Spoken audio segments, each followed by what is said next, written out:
हरियाणा की राजनीति एक बार फिर गरमाने लगी है।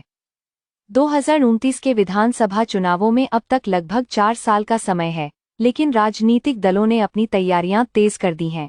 जहां भाजपा नेतृत्व में बदलाव और संगठन को मजबूत करने में जुटी है, वहीं कांग्रेस अपने पुराने गढ़ को वापस पाने की कोशिश कर रही है। इधर आईएनएलडी और जेजेपी जैसी क्षेत्रीय पार्टियां भी नए गठबंधनों के सहारे वापसी का सपना देख रही हैं। भाजपा ने पिछले चुनावों में 90 में से 48 सीटें जीतकर सत्ता बरकरार रखी थीं।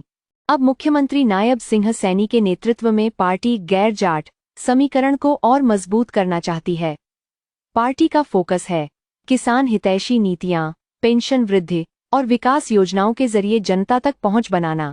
हाल ही में सरकार ने गन्ने का समर्थन मूल्य Rs प्रति क्विंटल कर दिया, जिससे किसानों में सकारात्मक संदेश गया।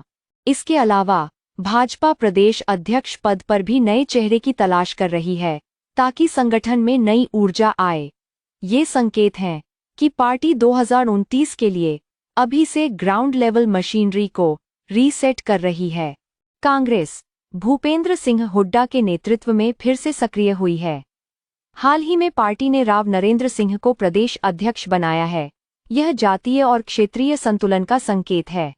हुड्डा खुद रोहतक सोनीपत बेल्ट में मजबूत हैं, जबकि राव नरेंद्र सिंह दक्षिण हरियाणा अहीरवाल क्षेत्र में कांग्रेस की जड़ें मजबूत करने की कोशिश कर रहे हैं।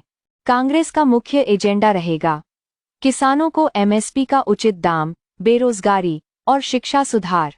पार्टी राज्य में भ्रष्टाचार और माफिया राज के मुद्दे पर भाजपा सरकार को घेर रही है। हुड्डा का कहना है कि किसान को Rs 500 प्रति क्विंटल कम दाम पर धान बेचना पड़ रहा है। यह मुद्दा ग्रामीण मतदाताओं को प्रभावित कर सकता है। जननायक जनता पार्टी जेजेपी और इंडियन नेशनल लोकदल आईएनएलडी, जो कभी हरियाणा की राजनीति की धुरी हुआ करती थीं, अब अस्तित्व बचाने की लड़ाई में हैं।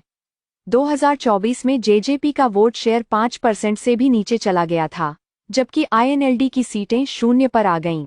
अब दुष्यंत चौटाला और अभय चौटाला दोनों अलग अलग रास्ते तलाश रहे हैं। दुष्यंत चौटाला किसानों और युवाओं के मुद्दों को लेकर नई गठबंधन राजनीति की तैयारी में है। वहीं अभय चौटाला लगातार हुड्डा और भाजपा दोनों पर निशाना साध रहे हैं। वे कहते हैं, दोनों पार्टियां सिर्फ सत्ता की राजनीति कर रही हैं, जनता की नहीं।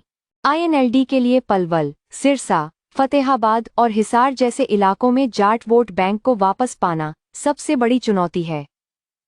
हरियाणा में चुनावी राजनीति का असली केंद्र किसान ही हैं। धान खरीद घोटाले, मंडी भुगतान में देरी और फसल बीमा योजनाओं की खामियों को लेकर किसान संगठन सरकार से नाराज हैं। भारतीय किसान यूनियन चारूनी ने हाल ही में दावा किया कि राज्य में एमएसपी से Rs 500 प्रति क्विंटल कम दाम पर धान खरीदा जा रहा है। इन मुद्दों को कांग्रेस और आईएनएलडी दोनों राजनीतिक हथियार के रूप में इस्तेमाल कर रहे हैं। दूसरी तरफ भाजपा ने ग्रामीण सड़कों, बिजली कनेक्शन और गन्ना दर बढ़ाकर जवाब देने की कोशिश की है। कुल मिलाकर 2029 के चुनावों में किसान वोट ही सबसे निर्णायक भूमिका निभाने वाले हैं। हरियाणा की राजनीति जातीय और भौगोलिक संतुलन पर टिकी है। जाट, अहीर, गुर्जर, दलित और ओबीसी समुदायों के वोट शेयर में छोटे छोटे बदलाव भी परिणामों को पलट सकते हैं। अहीरवाल क्षेत्र, गुरुग्राम, पलवल, महेंद्रगढ़ और रेवाड़ी में भाजपा और कांग्रेस के बीच सीधी टक्कर रहेगी। रोहतक झज्जर सोनीपत बेल्ट में हुड्डा का प्रभाव अब भी बरकरार है, जबकि अंबाला कुरुक्षेत्र में भाजपा का प्रभुत्व है। अगर आईएनएलडी या जेजेपी कोई नया गठबंधन बनाते हैं, तो यह सीट शेयरिंग में उलटफेर कर सकता है। कांग्रेस और आईएनएलडी के सामने सबसे बड़ी चुनौती है संगठनात्मक कमजोरी। गांव स्तर पर बूथ कार्यकर्ता की कमी और युवाओं की बेरुखी अब भी बनी हुई है।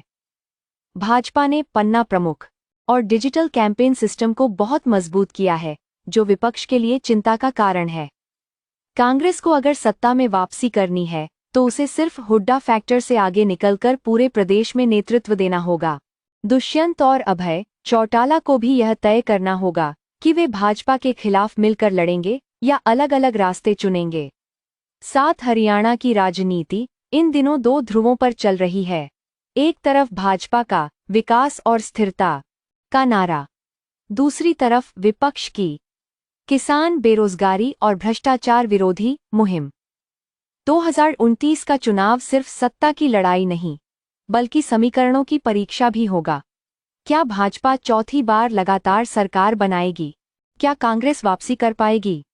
या क्या चौटाला परिवार फिर से जनता का विश्वास जीत पाएगा? इन सवालों का जवाब आने वाले महीनों में राजनीतिक गतिविधियों से मिलेगा।